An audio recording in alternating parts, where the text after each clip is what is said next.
This is Not a Drill by Tumbleweed.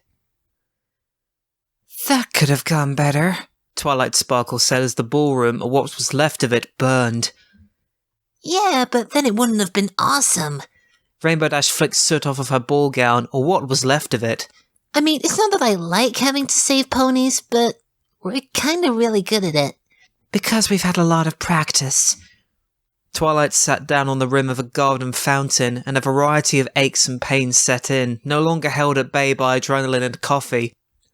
The Grand Galloping Gala was exhausted in the best of circumstances, though she began to wonder if anything resembling best circumstances could actually be applied to the gala.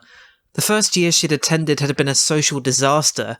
The second year could technically be classified as a natural disaster on account of the smooths, and this year, the term inevitable came to mind. Practice is how you push your limits, Dash said. I mean, I didn't even know you could teleport so many ponies at the same time. Neither did I. Twilight rubbed at the bridge of her nose. But I do know I should never have let Trixie set up all those fireworks. Oh, it's not your fault. How are you supposed to know about Ember's allergies? Or that Rarity just bought new perfume? Or that Pinkie Pie would bring her deep Fry-O-Matic? Rainbow Dash sat down beside Twilight and draped a supportive wing over her shoulder. I guess you have a point there. Twilight leaned against her friend and sighed. She watched the rescue crews work, helped along by the rest of her friends.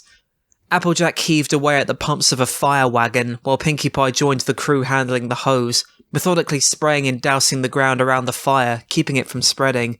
A couple of Pegasus ponies shoved a heavy thunderhead into position above and squeezed out a localized deluge. Flames sizzled to death under the torrent of water, releasing thick gouts of steam. The wind changed and a palpable blankets of steamy air ruffled Twilight's feathers, like the world's largest, most inefficient sauna. Beyond the perimeter of fire ponies, a motley collection of slightly singed aristocrats and lower-born and decidedly unfazed gawkers milled about in a loose, quiet chaos. Fluttershy and Rarity weaved amongst the crowd, dispensing comforting words and refreshing drinks where needed. Twilight had seen enough disasters to know the worst of it was over. Now it was just a matter of containment and eventual clean-up. At least no pony got hurt, Twilight said, vainly reaching for a silver lining.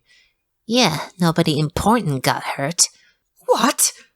Twilight pushed herself back to unsteady hooves, readying herself to launch into action once more. Whoa, chill! Rainbow Dash blurted. All I'm saying is that I'm pretty sure that Blue Blood dude's eyebrows will grow back. A pause. Eventually. How long does it take to grow eyebrows back anyway? I don't actually know. Twilight fluttered back to the ground. I'll have to look that up. At least the library's on the other side of the palace, so it's still intact. Yeah, you might want to wait on your research, Twilight. Rainbow Dash looked over her friend's shoulder. 'Cause we've got company. Company? Twilight turned around, following her friend's gaze, and then, sure enough, there was Princess Celestia. The Princess of the Sun was immaculate, as always. Somehow her coat and gown had made it through the flames entirely unscathed. A golden pin in the shape of Celestia's cutie mark held her dress in place, the light glinting off of it making it look like a sun in miniature. Just as Twilight expected, Princess Celestia smiled. Rainbow. Twilight stood up taller and set her jaw. I'd like to speak with Princess Celestia in private. Rainbow Dash blinked. You're sure?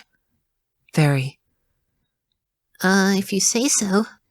Rainbow Dash flapped her wings, taking to the air. I'll be up with the Cloud Cruise if you need me. Thank you, Rainbow, Twilight said, and the Pegasus zipped off. Twilight let the forced smile slip from her face as she looked up at Princess Celestia. I know what you're going to say. You do? Princess Celestia blinked, but then her infuriatingly sly smile just grew a little wider. You haven't invented a mind-reading spell now, have you? I don't need a mind-reading spell, Twilight groaned. It's the same every year. My friends and I come all the way from Ponyville, and Rarity makes us all new dresses, and then what's supposed to be the best night ever turns into this. Celestia opened her mouth to reply, but Twilight, too exhausted for anything resembling politeness, went on with all the building momentum of a runaway train careening downhill. Twilight jabbed a hoof at the smouldering wreckage that had been so recently the social event of the season. And now's the part where you come over and tell me everything's okay and this is the most fun you've ever had at a party. And then we all go get donuts and pretend that makes up for everything else. If I didn't know any better, I'd say you wanted to ruin the Grand Galloping Gala every year. And then it hit her. Oh no. You really do want to ruin the Grand Galloping Gala every year. As the admission left Twilight's lips, so did her righteous indignation. Her wings drooped, her shoulders sagged, and her eyes began to water, and not from the smoke. Are you done? Princess Celestia said. She wasn't smiling anymore. I guess so, Twilight sniffed, and wiped the corner of her eye. But why? Walk with me, Twilight. Please. Celestia turned and Twilight followed, once again reduced to a bewildered filly in awe of her obviously omnipotent mentor. The two walked in silence, winding up a spiral staircase to one of the palace's battlements high above the courtyard and the ballroom below. By the time they made it to the wall, Twilight had regained her dignity, or what was left of it. Steeling herself, she glared up at Princess Celestia. Let me guess. This is when you say you really wanted to redecorate the royal ballroom anyway. Not exactly, Celestia said. She put her front hooves on the edge of the wall, between two of the crenellations, and nodded to the courtyard below. Tell me what you see, Twilight. Hundreds of thousands of bits worth of property damage? The Treasury can afford it.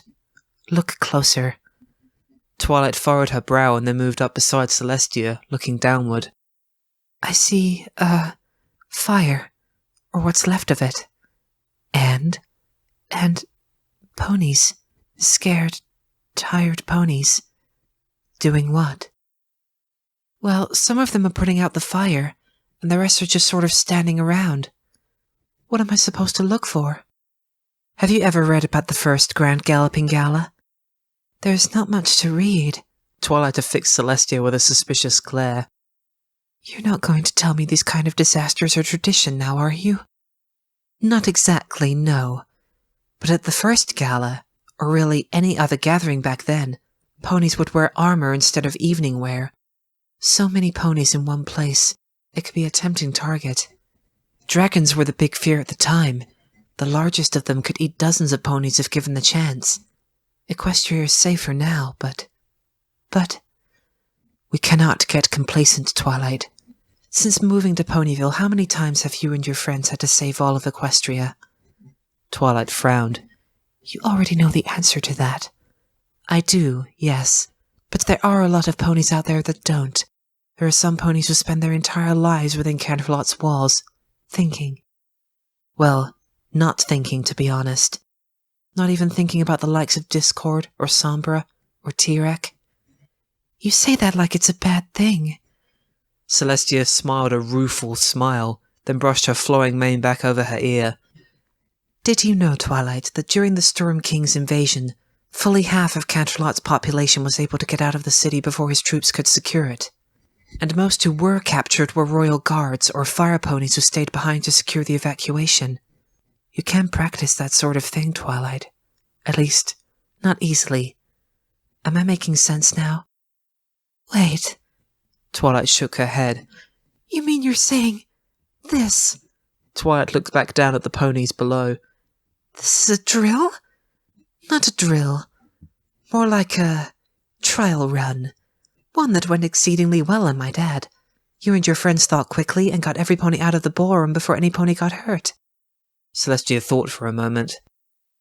Well, almost every pony.